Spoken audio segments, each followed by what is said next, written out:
नमस्कार मित्रांनो, आज आपण भारतीय समाजसुधारक या घटकावर आयोगाने विचारलेले काही महत्त्वाचे प्रश्न पाहणार आहोत. चला तर मग सुरुवात करूया. प्रश्न क्रमांक 1. रवींद्रनाथ टागोरांनी नव्या युगाचे अग्रेसर असे कोणाला म्हटले? आणि या प्रश्नाचं उत्तर आहे पर्याय क्रमांक 2 राजाराम मोहन राय. रवींद्रनाथ टागोरांनी नव्या युगाचे अग्रेसर असे राजाराम मोहन राय यांचे वर्णन केले. राजाराम मोहन राय यांना आधुनिक भारताचे जनक म्हणून ओळखले जाते. प्रश्न क्रमांक 2. आत्मीय सभा कोठे स्थापन करण्यात आली होती? आणि या प्रश्नाचं उत्तर आहे पर्याय क्रमांक 4 कलकत्ता. इसवी सन 1815 कलकत्ता येथे राजाराम मोहन राय यांनी आत्मीय सभा स्थापन केली.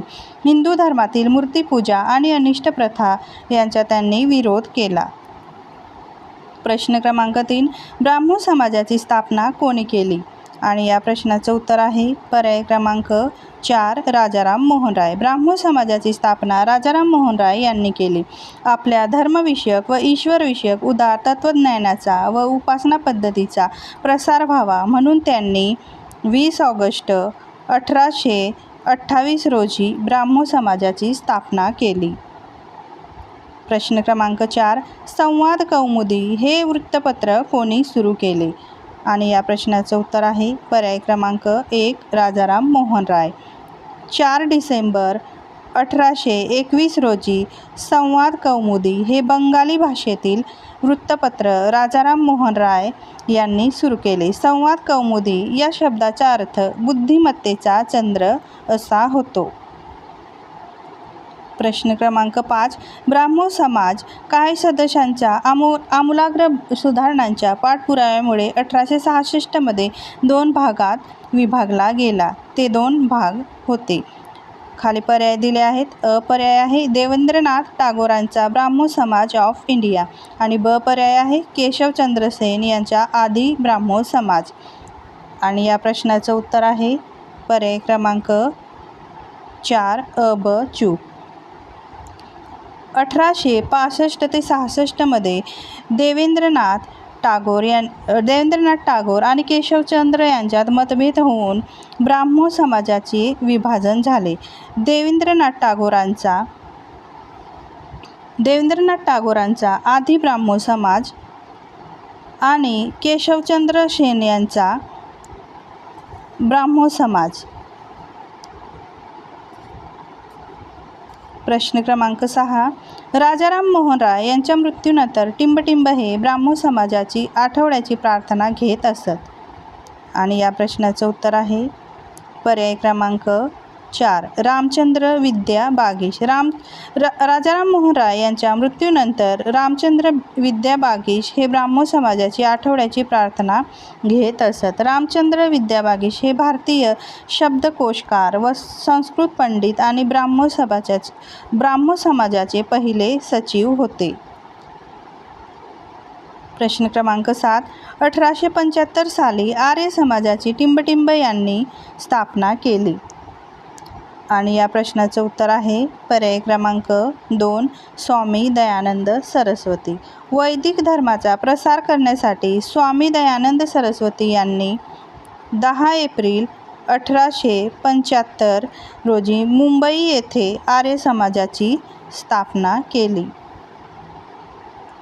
प्रश्न क्रमांक 8. स्वामी दयानंदाच्या आर्य समाजाचे वर्णन लढाऊ हिंदू धर्म असे कोणी केले? आणि या प्रश्नाचं उत्तर आहे पर्याय क्रमांक 2 भगिनी निवेदिता. भगिनी निवेदिता यांनी आर्य समाजाचे लढाऊ हिंदू धर्म असे वर्णन केले. प्रश्न क्रमांक 9. मूळ शंकर हे यांचे मूळ नाव होते. आणि या प्रश्नाचं उत्तर आहे पर्याय क्रमांक 4 स्वामी दयानंद सरस्वती. स्वामी दयानंद सरस्वती हे भारतातील समाजसुधारक व आर्य समाजाचे संस्थापक होते. त्यांचे मूळ नाव मूळशंकर अंबाशंकर तिवारी असे होते. प्रश्न क्रमांक 10. पुढील वाक्यावरून व्यक्ती ओळखा.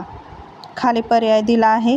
त्यांचा जन्म मोरवी येथील टंकारा येथे 7 मार्च 1824 झाला. त्यांच्या वडिलांचे नाव अंबाशंकर होते.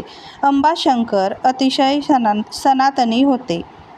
आणि या प्रश्नाचं उत्तर आहे पर्याय क्रमांक 2 स्वामी दयानंद सरस्वती. स्वामी दयानंद सरस्वती यांचा जन्म गुजरातमधील टंकारा या गावी 1824 झाला होता. त्यांचे मूळ नाव मूळशंकर होते. त्यांचे आई वडील औदिच्य ब्राह्मण होते. प्रश्न क्रमांक 11 मानव जातीसाठी एक धर्म एक जात एक ईश्वर ही घोषणा कोणी दिली? आणि या प्रश्नाचं उत्तर आहे पर्याय क्रमांक 2 नारायण गुरु. नारायण गुरु हे केरळमधील आध्यात्मिक नेते आणि समाजसुधारक होते. प्रश्न क्रमांक 12 बालविवाह व लादलेले वैधव्य या विषयावर टिंबटिंब यांनी लेख लिहिले. आणि या प्रश्नाचं उत्तर आहे पर्याय क्रमांक 1 बेहरामजी मलबारी. बेहरामजी मलबारी यांनी बालविवाह व महिलांवर सक्तीने लादण्यात आलेले वैधव्य काही टिपणे 1884 या लेखातून बालवैधव्यावर प्रकाश टाकला. प्रश्न क्रमांक 13 कृष्णाजी प्रभाकर खाडीलकर टिंबटिंब यांचे अनुयायी झाले. आणि या प्रश्नाचे उत्तर आहे पर्याय क्रमांक 3 मोहनदास करमचंद गांधी. कृष्णाजी प्रभाकर खाडीलकर महात्मा गांधींचे अनुयायी झाले. सुरुवातीच्या कालावधीमध्ये टिळकांचे अनुयायी होते आणि केसरीचे संपादकत्व ही खाडीलकरांनी भूषविले आहे. प्रश्न क्रमांक 14 मराठवाड्यातील पाथरी गावचे देवीदास कांबळे हे टिंबटिंबचे पुढारी होते. आणि या प्रश्नाचं उत्तर आहे पर्याय क्रमांक 2 मातंग समाज.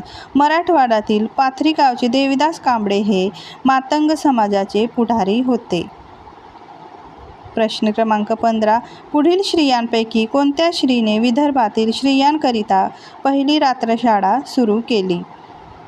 आणि या प्रश्नाचं उत्तर आहे पर्याय क्रमांक 2 जाईबाई चौधरी. विदर्भातील स्त्रियांकरिता पहिली रात्रशाळा जाईबाई चौधरी यांनी सुरू केली. त्या पहिल्या दलित महिला शिक्षिका मुख्याध्यापिका होत्या.